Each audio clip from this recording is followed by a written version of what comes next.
Hello you, it's me, Ross. Well, you are, that's really good news. So today we are going to be testing the Rode Videomic Pro.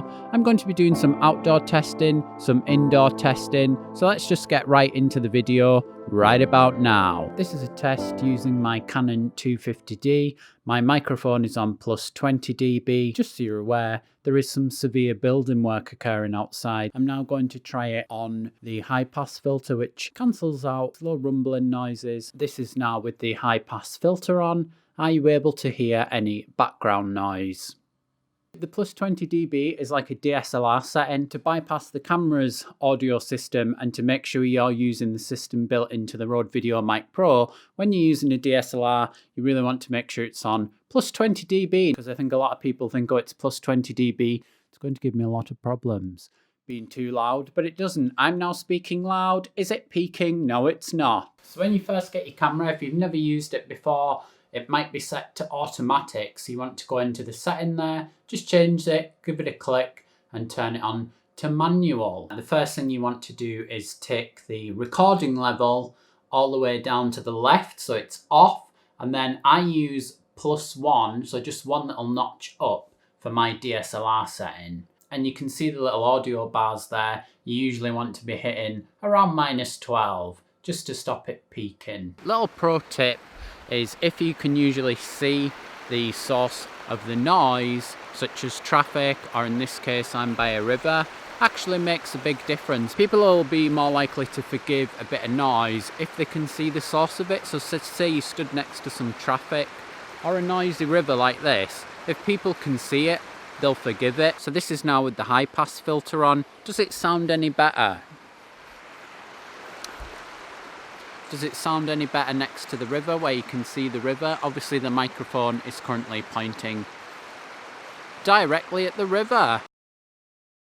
So this is at -10 dB. My mouth is currently right up against the microphone. I'm almost sucking it off, you might say, like it's a big penis. Usually you would use this setting in noisy environments, but obviously you might not have the microphone this close. I'm not sure if you'll be able to see, but in the background there's a bit of a storm coming. So I'm with a non-waterproof microphone, non-waterproof camera, and a non-waterproof bag, and a non-waterproof piece of clothing. So my advice is always bring your waterproof. So if your microphone was on top of the camera, I'm currently quite far away from my camera.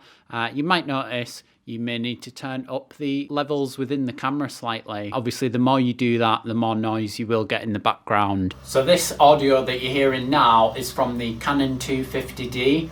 I would say never use your camera's inbuilt microphone where possible, because as you can hear, it's probably picking up the construction work outside. It's like an omnidirectional microphone, I guess. It is on the front, but it does seem to pick up sound from everywhere. You know, if there's a knock over there, it'll pick that up. When you go quiet,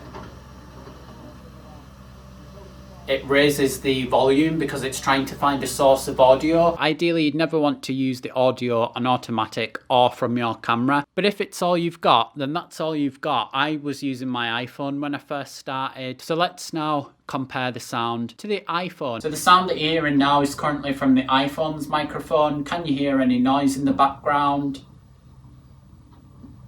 Instinctively, I always start speaking louder when I'm on because it's a lot further away. Is it noisy? So this is now the audio from the Rode Videomic Pro. It's on the 0 dB setting, plugged in to my iPhone. Can you hear the difference? Can you hear any audio in the background, any noise? The reason I've got it set on 0 dB is when it's on 20 dB, and I'll play you a little clip. I've currently got it on 20 dB. As you can hear, it sounds like it's a little bit too loud for the iPhone to cope. There's no way in the iPhone to adjust the setting, so you're definitely going to have to do that within the mic. I'm sure there are pro apps and stuff, but I'm just using the standard camera app within the iPhone, like an absolute maniac. So how does that sound? If you're a singer, how does it sound? I don't know, it's just what we do here, it's just a test. So one of the most important things when you're recording sound is you want to be as close to the microphone as possible. You can either get a microphone stand, which is what I sometimes use, or you can use a light stand and put your boom arm onto it, get a boom pole. So this is what it sounds like when you get an audio from below.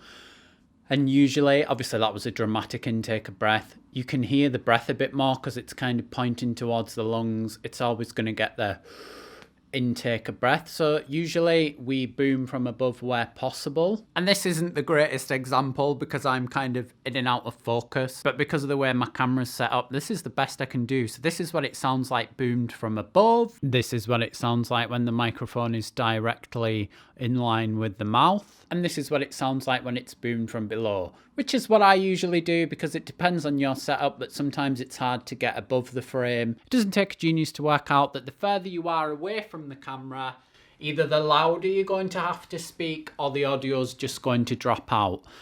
And it involves me changing a lot of settings. You've got to bring the recording level in the camera and you end up with a lot more noise.